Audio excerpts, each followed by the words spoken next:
Nous avons bien sûr, au niveau de la communauté urbaine, la compétence énergie, avec une volonté d'avoir un apport mixte en énergie, et on fait la bonne énergie au bon endroit, en fait. Et quand c'est possible, quand il y a de l'agriculture et qu'on a des déchets d'agriculture, eh bien, s'il peut y avoir une unité de méthanisation, comme c'est le cas également dans le sud, où nous avons travaillé sur cofinancer une dorsale, ce qu'on appelle la dorsale Mélusine, pour avoir un réseau de gaz prêt pour continuer voilà, à avoir des unités qui puissent venir l'alimenter et desservir l'ensemble du territoire, avec la vertu, bien sûr, aussi d'enlever toutes les petites productions, les petites réserves de bouteilles de gaz ou de cuves de fioul chez les particuliers notamment.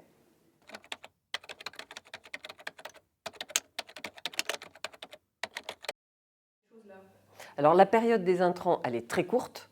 C'est sur une semaine, ça va être un peu intensif de fait. Donc on va travailler de ce moment-là avec les agriculteurs sur le circuit qu'ils vont emprunter pour éviter le plus possible les zones d'habitat.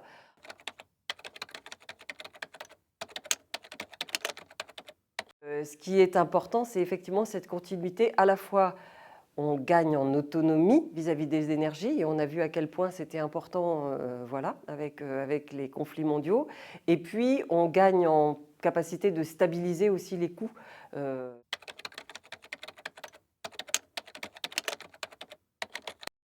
Nos bus roulent avec le gaz, voilà, le gaz produit. C'est vrai que l'idée, c'est l'horizon 2050. Hein, voilà. Donc, c'est loin, mais pas tant que ça.